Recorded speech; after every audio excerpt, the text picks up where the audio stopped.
This is the story of the Inuit. The Inuit are an ethnic group that originally came from northern Siberia, North Asia. During the peak of the Ice Age, which was around 20,000 years ago, Siberia was an extremely cold but habitable place. The landmass was mostly open tundra, meaning there were no tall trees, only low-lying vegetation. This environment was ideal for Ice Age animals, like bison, reindeers, and mammoths. These animals thrived because the open land made it easy for these large animals to be able to move in herds, and they could roam around freely. They provided food for the Siberians along with materials for shelter and clothing in these extremely cold conditions. Around 12,000 years ago, the Ice Age began to end. Global temperatures began to rise, which caused sizable environmental changes. Forests replaced tundra in a lot of areas in Siberia. Some of the Ice Age animals went extinct, and hunting became a difficult task, and animals started to shift elsewhere. These new dramatic changes forced the Siberians to adapt, and fast. Some groups stayed in Siberia, while others began to migrate eastward. Thousands of years passed, and the northern Siberians, who had begun moving eastward, slowly began to move into the Barren land bridge region. The Barren land region was a large landmass that connected Siberia and Alaska during the Ice Age. As they followed the herds of animals, they slowly but surely entered northern Canada and Alaska. This group of people adapted to the Arctic environment. They developed new survival techniques, and as this new culture evolved and grew, they became the Thule people, the direct ancestors of the Inuit. They became more and more advanced and savvy, expanding across the Arctic regions.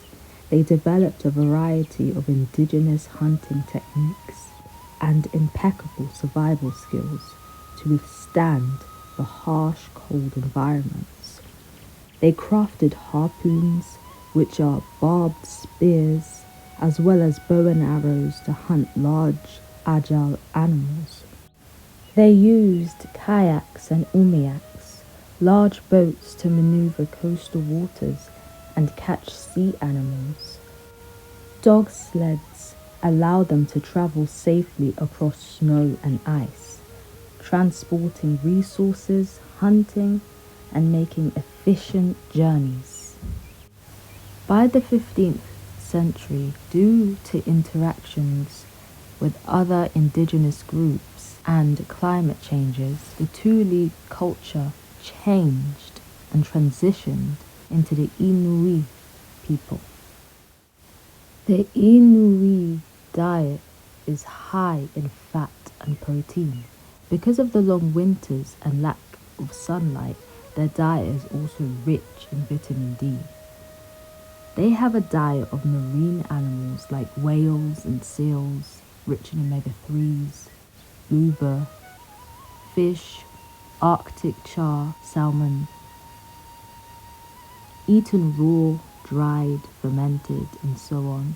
Land animals like reindeer, small game and birds, and also seasonal berries, only some. And some of the meat is also eaten raw to preserve the vitamin C, as fruit is scarce. Inuit clothing is curated from animal skins and furs for insulation against the cold, and their shelters are also made to suit the Arctic environment.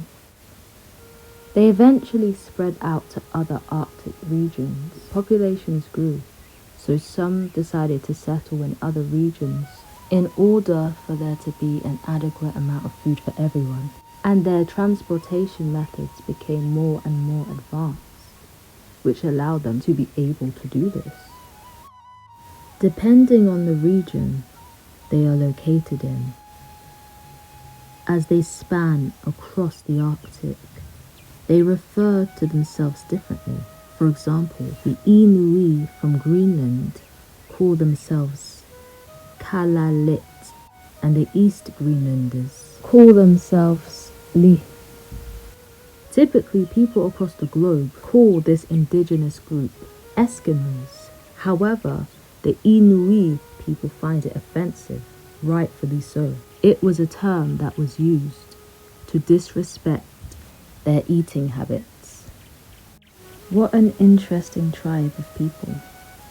If you guys enjoyed this video, don't forget to like, comment, and subscribe.